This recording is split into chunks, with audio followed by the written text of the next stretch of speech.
power which is generated by petroleum. He said, yes, therefore power is male. Then I said, it needs a driver. Then I said, it needs a driver.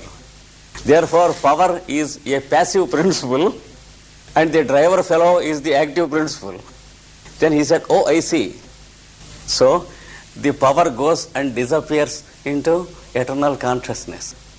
When power merges in consciousness, then what is the state of consciousness?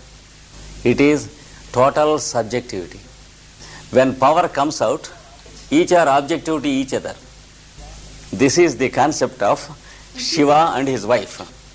In nature, let it be in an atom or a solar system, they exist as spirit and matter.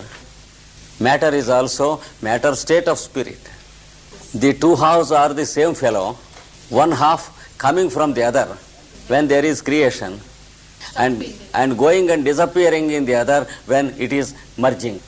So she takes half of his body.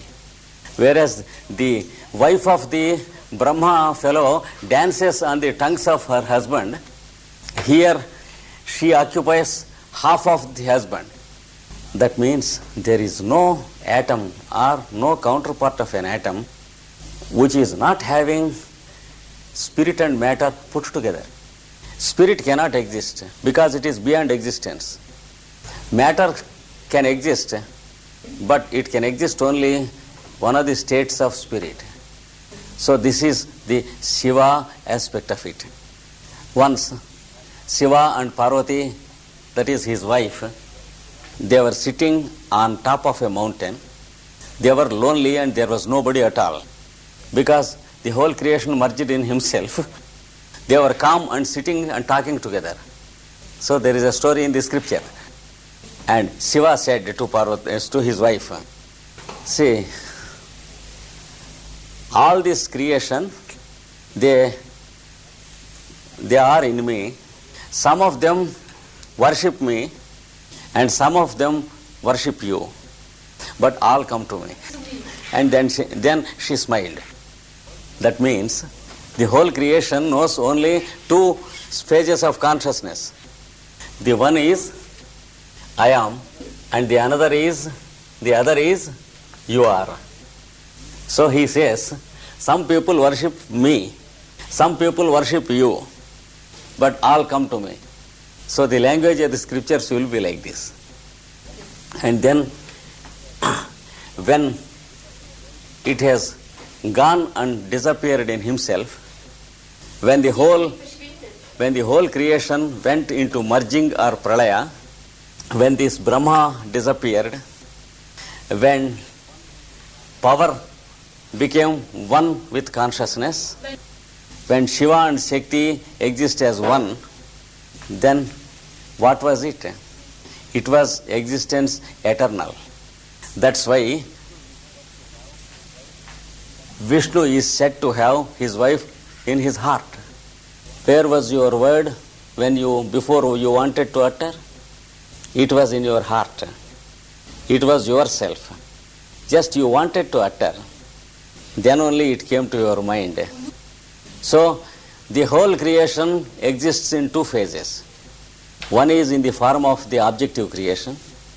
The other is in the form of subjectivity. So whether it is dissolution or creation, it exists as eternity. In dissolution, it exists as the seed of creation. In the creative aspect, it exists as the whole tree of this creation. So it comes out as the thought from the mind when he is the creator, and it exists inside before it came out when he is Vishnu with his wife in his heart. And when he is in the background or eternity, she exists in him as half of himself, disappearing in himself, after which appearing from himself. These three steps should be meditated. To make us meditate, they describe that Vishnu has his wife in his heart in the form of love. The wife of Brahma is on his tongue in the form of an idea and a thought and a word. And the wife of Shiva is existing as half of himself, coming out from himself and going into himself. This is one example of compound symbolism. It is useless to approach it through the intellectual key. Only we have to read again and again the stories and try to meditate, not trying to understand or remember. That's the only process. Only for this process the scriptures are given. Another little example I will give you.